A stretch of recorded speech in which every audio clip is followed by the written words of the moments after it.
Namaskar. The next principle of Niyama Sadhana is called Tapah. Tapah means to undergo hardship for the sake of promoting the welfare of the world. You accept, it is a willingness to accept hardship, to accept pain, accept suffering in your life in order to alleviate the suffering of others, to help others, and also to elevate yourself. This is the idea of Tapah. It is the practice of penance. To be honest, this is the hardest practice. This is the hardest principle in the set of principles of Jama and Niyama. Because by nature, we are programmed to seek for happiness and to avoid pain. And here, you are renouncing your own happiness, you are renouncing your own pleasures, you are accepting hardship for the sake of others' happiness. This goes ultra-wise to our nature. At least it goes ultra-wise to our limited animalistic nature. Rather, it elevates us to another stage, to our divine nature. By doing Tapah, actually you awaken joy, you awaken light within yourself. You awaken the inspiration. If you practice regularly this principle of Tapah, you become like invincible man.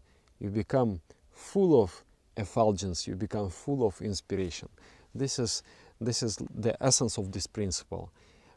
By practicing Tapah, by practicing accepting this hardship in your life for the sake of others, for the sake of elevation of the mind, you awaken in yourself a very strong spirit. You awaken in yourself very strong inspiration.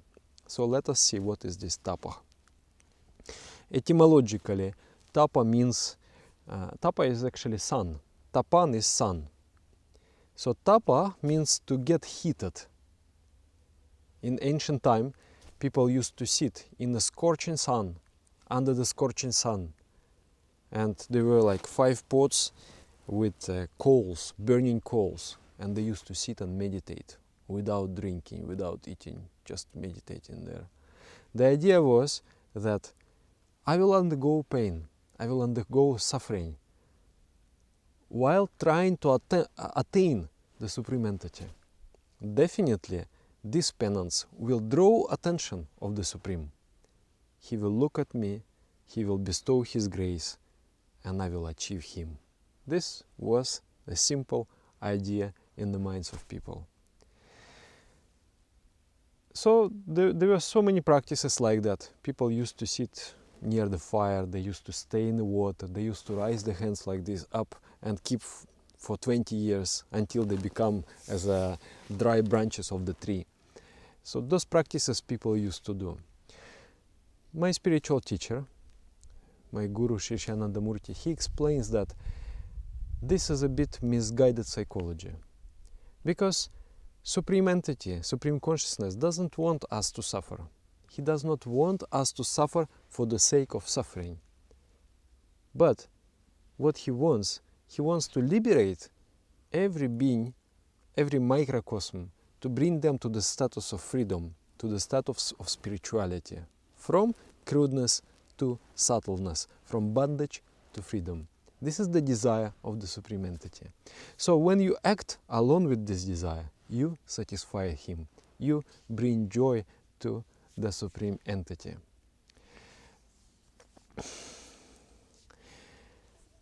That is why simply suffering for the sake of suffering is not going to work.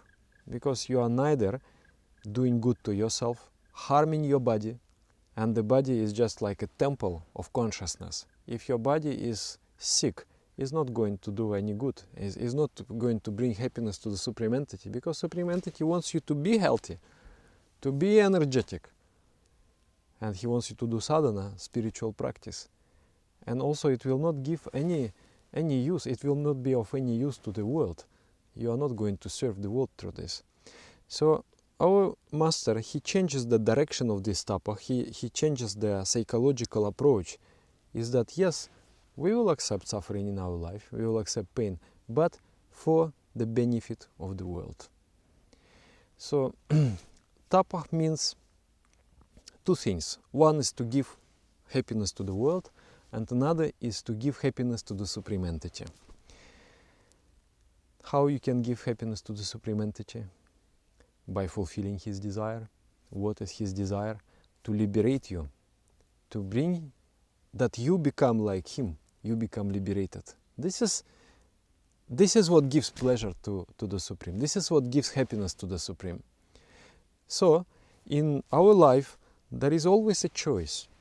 How I'm going to spend my time. And tapa means making this choice. You can choose an activity that will elevate you, will expand your consciousness, will make you a better person, will bring you closer to your goal. Or you can choose the activity which is useless, or you can choose the activity which is degenerating.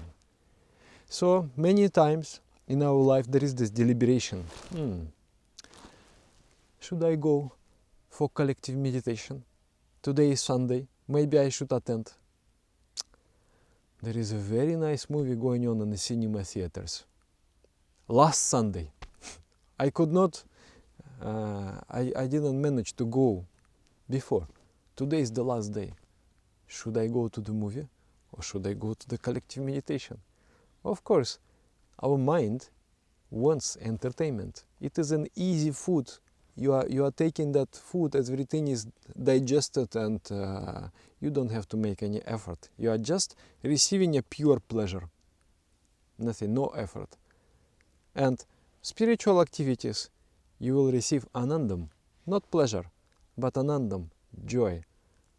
But that comes after the hard work. You will have to concentrate, you will have to work hard, and then your mind will be elevated. And then in that elevated state, you will feel that joy. So one process brings about degeneration, another process brings up elevation. And the choice between them, to choose the right thing, you have to practice tapah. Tapah means renouncing something. You let go some happiness for the sake of a bigger happiness. To elevate yourself and to satisfy the Supreme Entity. This is one sort of tapah. Another sort of tapah is to serve other people. Let's say you're going to the movie again, then your friend is calling you. Oh, my friend, you know, in my garden there is so much harvesters there, and I need to collect. I will not manage to do it myself. Can you come and help me? Otherwise, the winter is coming very soon. The snow will fall. All my harvest will be spoiled. Can you help me? I don't know. Maybe this example is not very relevant to the modern world. Anyhow, he's calling you. He asks for your help, and you know he needs my help. But you think, oh, there is such a nice movie, and then there is a deliberation in the mind. There is a decision. Okay, I come and I help you. And after helping him, what you will feel? You will like to sit and just feel inner joy. I have done a good thing. I helped him. And now I feel so peaceful. I feel so joyful. Also, let's say you want to go for some entertainment, but your mother has fallen sick or somebody has fallen sick, requires your assistance. You stay with the person. I just read somewhere in Facebook there was a nice story that there was a couple and the husband went into some automobile crash, you know? There was some catastrophe and then he broke everything and he spent like 3 months in coma. And then his wife just stood by his side, sitting there all the time. And then after he awakened, she left her job and she was doing with him all the exercises that bring him back to the health. Then finally he became well again. So that is called tapah. She didn't say, you know, life is passing by, why should I? So that is, you choose the welfare of others you prefer the welfare of other person to your transitory happiness, transitory pleasure. You choose something more important. This is called tapah. Tapah implies doing service. There are 4 ways of doing service, and we need to try doing the services. To the human beings, in 4 ways we serve. One way is to serve through your physical means, like you take care of the sick. Just through your, doesn't require intellect, doesn't require courage, doesn't require any special strength, just physical service. It's called Shudra Chitta, physical service. Most of the time it comes under the category of tapah. So those people who are averse to this kind of physical care and service, they cannot be established in tapah, and they cannot also establish themselves in meditation. So sometimes as a test it comes to us. Sometimes we have to take care of the animal, of the human being, of somebody who is in need, and we leave aside all the things that we were doing that were important for us, and we serve that person. That is, and then sometimes just physical help. You help farming, you help constructing, you help on the physical plane. You are doing selfless service. Selfless means you are not expecting, there is not a wee bit of commercial mentality there. It is not that I am serving this person, when he will get well, he will remember me. He is a powerful man, he will help me to get promotion in my life. If you think like this, then immediately all the tapah is gone. All that practice, all the result of that practice has disappeared. There should not be commercial mentality. You think, I will do regardless of whether I will get reward or punishment. This is my duty to do. Then there is a Kshatriya Chitta Seva. That service is a service by strength, by courage, to protect the weak, to administer the people who have weak willpower, to protect them from following the path of the vice, to follow the path of sin. So by employing your physical courage, by employing your physical strength, you govern the people, you organize them, you protect them, you create the structure, the power structure. Like police and fire brigade, this is all Kshatriya Chitta Seva. They are performing warrior service. So perform this kind of service selflessly, not thinking that I will be rewarded by salary or something. Just perform it as your duty. That is also part of tapah. Then another thing is Vipra Chitta. Vipra means by your intellect. If you have understood something, then you try to give that knowledge to others. You are teaching. You are transmitting your wisdom to others. And that tapah, it requires a lot of sacrifice, because to acquire wisdom, you have to go through the long path of penance, long path of spiritual sadhana. And then later on you acquire that priceless knowledge, and then you share that knowledge. That is also part of tapah.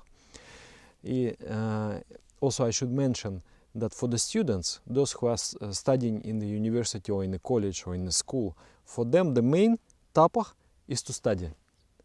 Because they will study, and studying means in some universities, like you go to the medical university, oh my God, for 7 years they're just studying and studying and studying and studying. They have to memorize so many things, and it's really, really hard. But then, once they become good professionals, they can serve the society. So today they are studying, so that later they will have something to give to the society. This is also part of tapah. For the student, if he's studying well in his school and his university, it means he's performing, it is a part of his spiritual practice. If the student will say, oh Dada, you know, I don't like to study, better I quit the university. This is a not good thing. Is you study. This is a part of your spirituality. If you are not going to be successful in your university, also in meditation you are not going to be successful. You should try and attempt and complete your university, complete your education, because this is how you're going to serve the society. This is also part of tapah. And then finally there is this vaishya-citta. Vaishya-citta means financial, material service. You give someone food, you pay for someone's education, you pay for someone's clothes, for food, for housing, for medication. So by paying, you serve. But I should say that tapah, practice of tapah, service, it should be guided by wisdom. If it is done without wisdom, the results will be neutralized, because many people will be there who will like to take advantage of your goodness, of your kindness. They will think, oh, this person likes to help, let me make use of his helping, let him serve me. Many people will be like that. So we should think, where is my help is more necessary? Instead of, like, the person is rich, I don't need to help him financially. Maybe that person is suffering differently. Maybe he is suffering in the psychological sphere. He doesn't know. Let me help him. He is poor with knowledge. So I will help him with knowledge, not with the money. He is very rich with money. Rather, to take money from him will be service. Because if he is stingy, he is not charitable, to convince him to spend the money for some charity will be service for that person. So it has to be guided by discrimination. We have to understand what is necessary. And our obligation, our duty towards those who are in the less advantageous position is more. We don't have duty and obligation who are in the better situation than we are. So tapah means to be responsible, means able for the response. The world constantly needs our attention. The world constantly needs our service. And for that service, we have to sacrifice energy, we have to sacrifice time, we have to sacrifice our comforts, we have to sacrifice money, so many things. And the spiritual seeker is actually searching for these opportunities.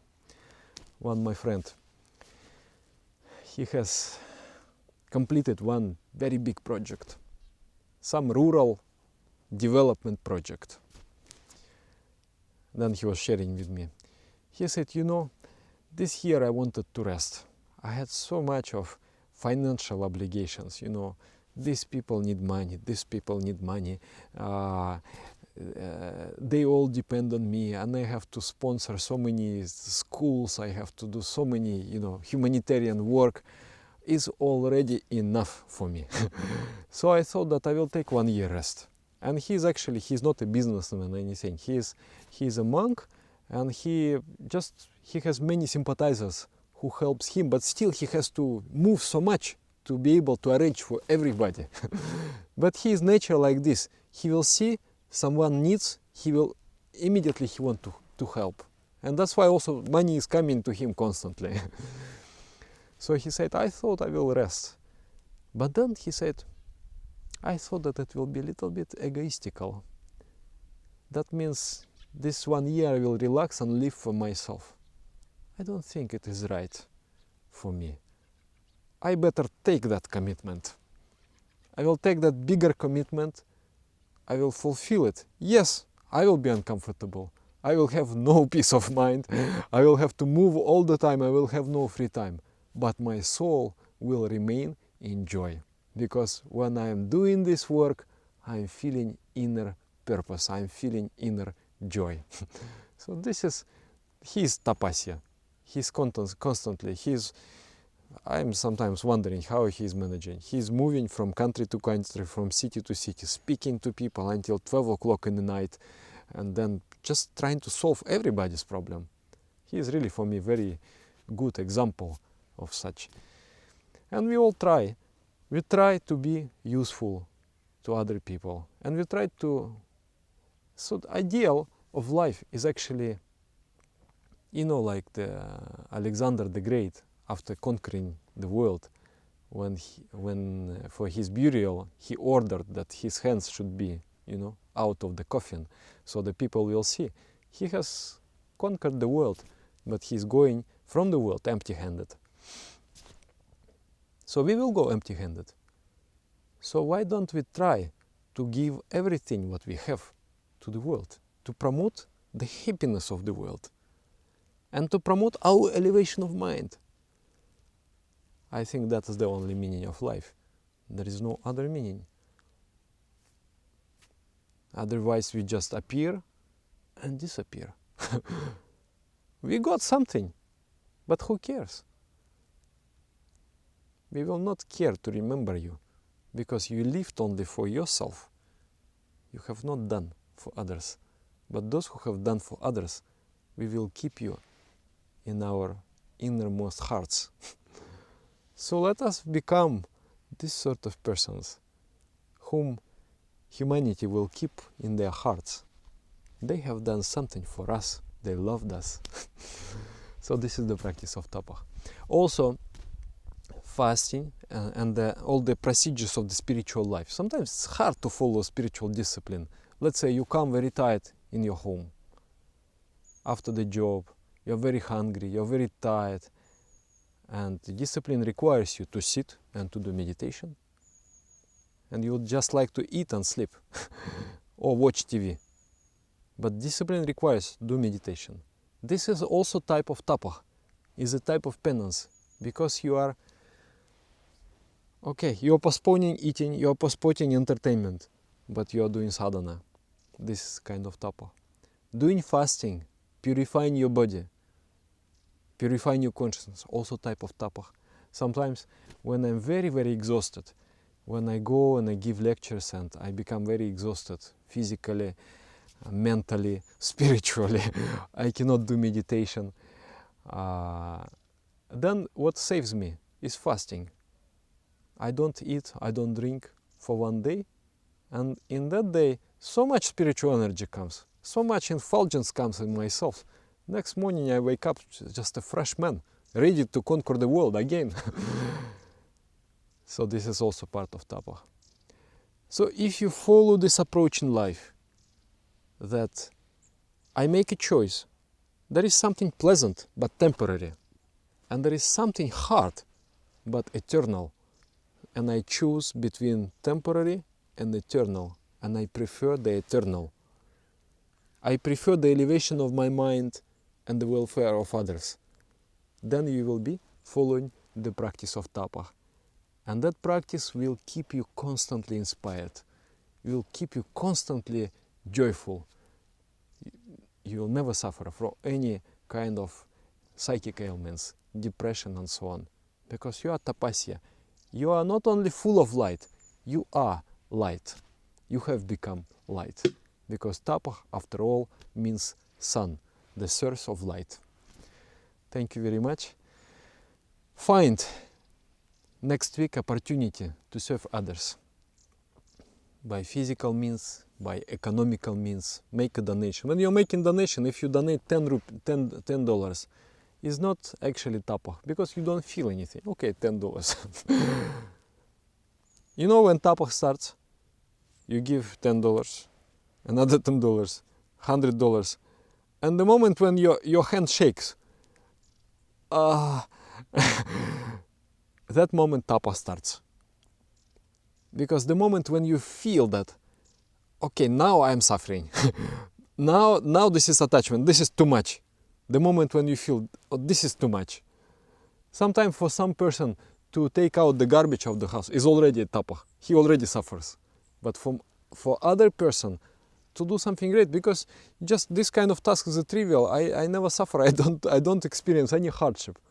So to accept bigger challenge, to do bigger task, this is tapah. And that constantly expands your mind, constantly develop you. Today you have done, let's say you build a school. Tomorrow you will have to build a city. Next life you will have to build another planet. Something like this. You go on expanding with your service to the world. This is tapah. So try to start with the small things, accept hardship to elevate the suffering of others, to give happiness to others, and follow your discipline. when you desire to skip meditation, think about it. Oh, now it is the opportunity to perform tapah. Now I will sit, not because I want meditation, not because I desire to get enlightenment or bliss in my meditation, because now it is a perfect time to show the Supreme Entity that I love Him. And I'm doing sadhana, I'm doing this spiritual practice to satisfy the Supreme Consciousness. I don't know this, if you understand this or not. But this is the spirit. The sadhaka is not doing meditation for himself. He tries to satisfy the Supreme. And the Supreme is also our innermost soul. So we want to go from the level of ego, of involvement into the smallness, to the involvement of the greatness. This is the whole idea. Thank you very much. Namaskar.